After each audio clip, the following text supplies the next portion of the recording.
Senator Blumenthal, Representative Garcia, and to all my colleagues here for participating, and especially to all the witnesses who are here.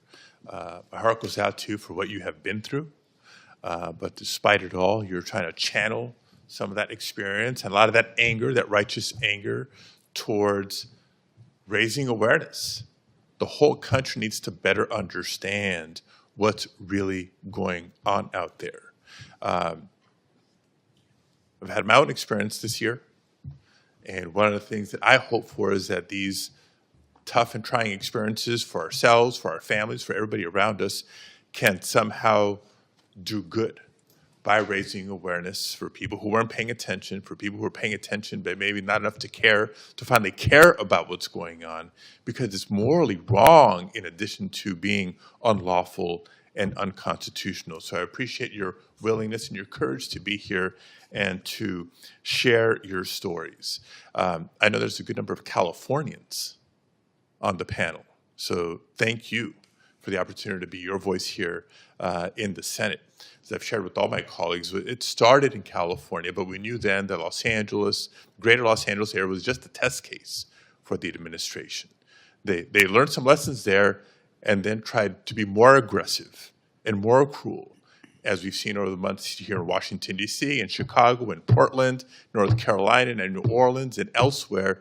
And it's going to continue until we hold this lawless administration accountable, because what they're doing isn't just trying to stoke fear for undocumented immigrants, but we've seen the proof. It's lawful immigrants to, and even United States citizens, including veterans. First, I want to acknowledge I was trying to follow your opening statements remotely. I was simultaneously in a Judiciary Subcommittee hearing, but we've read the testimony you submitted in writing. I don't want to be repetitive of the questions that some of my colleagues have already asked. They've already asked you to share more about what happened to you or how it's made you feel, how it's impacted your life. So let me actually give you all the microphone. You're already addressing questions from House members and from senators.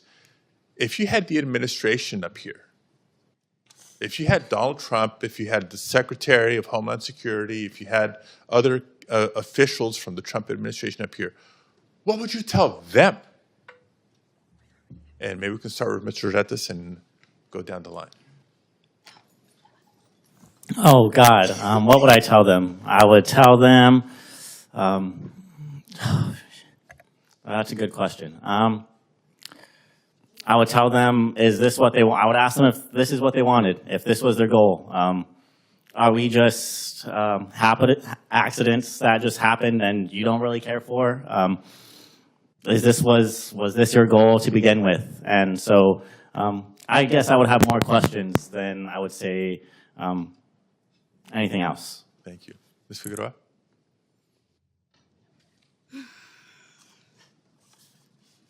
Well, I would tell them that I not cease to rewrite my story, and I refuse to let my son grow up in a country where masked federal agents can assault women in broad daylight. There has to be accountability and transparency and change. Thank you. Mr. Chavarria? I would say that we've seen this before. We see it right through you. We've seen leaders dehumanize entire communities, entire races, entire peoples. And we know why you dehumanize us. And I will say, we will come out of this and we will come out of it stronger, and the losers will be the people who are doing the dehumanizing. And I will say shame on you, because injustice is a circle and it will reach your children. It will reach your families. It will reach your communities. When you violate the rights of the least powerful, you're sowing injustice for yourself in the future. Ms. Velez? I would ask them that are we great? Because I don't think we are. And stop using immigrants as your scapegoat for everything, for all the problems that are happening, because it's not us, it's not the immigrants. Yeah. Mr. Ramirez? I would tell them that if they should be ashamed of themselves. If I don't want to raise my kids in America where they have to be careful, just by being their skin color. It should be a shame. And is this the making America great again?